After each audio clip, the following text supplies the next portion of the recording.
সংযুক্ত আরব আমিরাতে বাংলাদেশিদের জন্য ভিসা বন্ধ হয়ে যায়।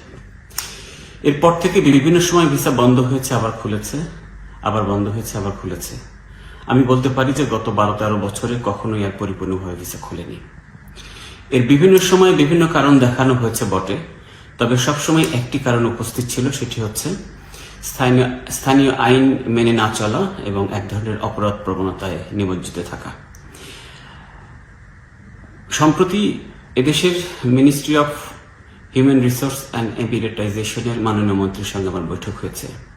তিনি একটি কথা স্পেসিফিক্যালি উল্লেখ করেছেন যে এরা এই ডিসিশনগুলো এআই ডাটা অ্যানালাইজ করে নেয়। সাম্প্রতিককালে আমাদের দেশের নাগরিকদের যে অপরাধ প্রবণতা বা অপরাধের ঘটনা ঘটছে সেই ডাটাগুলি তারা প্রতিটা ঘটনা রেকর্ড করে এবং অ্যানালাইজ করে। প্রতিটা দেশের নাগরিকের জন্যই এই রেকর্ড সিস্টেম তাদের আছে।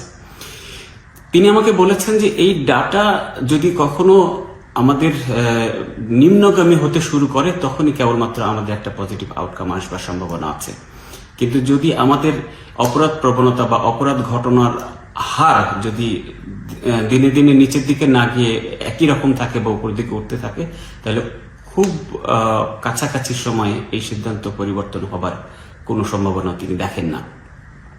তবে একই সঙ্গে তিনি উল্লেখ করেছেন যে এই অপরাধ প্রবণতার সঙ্গে বা অপরাধ ঘটনার সঙ্গে আমাদের কেবলমাত্র যে ওয়ার্কাররা দায়ী আছে তা না, তিনি পার্টিকুলারলি উল্লেখ করেছেন যে আমাদের এমপ্লয়াররা এটার সঙ্গে দায়ী, এবং এই এমপ্লয়াররা বেশিরভাগ ক্ষেত্রেই দেখা গিয়েছে যে তারাও আমাদের বাংলাদেশের নাগরিক। দেখা গিয়েছে যে তাদের একজন এমপ্লয়ার হিসেবে যে রেসপন্সিবিলিটি ছিল তার এমপ্লয়ীদের প্রতি, সেটিও তারা ঠিকঠাক মতো পালন করে না। একটা জিনিস বিশেষভাবে উল্লেখ করা প্রয়োজন যে এদেশের প্রতিটি ক্রিমিনাল অফেন্সেস, ক্রিমিনাল ইনসিডেন্টস, সেটা ছোট হোক বড় হোক অথবা মাঝারি, সেটি রেকর্ড হয় এবং পরবর্তীতে এআই এর দ্বারা অ্যানালিসিস করা হয়। আমি মনে করি এর থেকে পরিত্রাণের একমাত্র উপায় গণসচেতনতা। বাংলাদেশ থেকে আসবার পূর্বে যেরকম তাদের শিক্ষার প্রয়োজন আছে, ট্রেনিং এর প্রয়োজন আছে, তেমনি এখানে আসবার পরও সময়ে সময়ে তাদেরকে আবার মনে করিয়ে দেওয়ার প্রয়োজন আছে, এবং এই দায়িত্ব আমাদের সকলের। আমরা দূতাবাস থেকে একটি দায়িত্ব নিয়েছি, আমরা একটি ইনিশিয়েটিভ নিয়েছি। আমরা 7টি এমিরেটসে 7টা প্রোগ্রাম করব মানুষদের সঙ্গে নিয়ে। ইতিমধ্যে আমরা 2টি প্রোগ্রাম করেছি, ফুজাইরা এবং শারজাতে। ফুজাইরার আমাদের প্রোগ্রামটাতে স্থানীয় পুলিশ প্রশাসনও আমাদের অনুষ্ঠানে ছিল এবং তারাও তাদের প্রেজেন্টেশন দিয়েছে। আমাদের জনগণের সহায়তাও আমরা পাচ্ছি।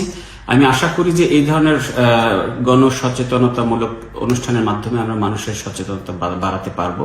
তবে মূল কাজটি মানুষকে করতে হবে, আমাদের নাগরিকদেরই করতে হবে। আসুন আমরা সকলে আইন মেনে চলি, আমাদের দেশের সুনামকে বাড়িয়ে তুলি এবং আমরা এই দেশে বাংলাদেশের মানুষদের জন্য, ভবিষ্যৎ প্রজন্মের জন্য আমরা আরো সুন্দর পরিবেশ, আরো সুন্দর সম্ভাবনা জাগিয়ে রাখি। আপনাদের সকলকে ধন্যবাদ।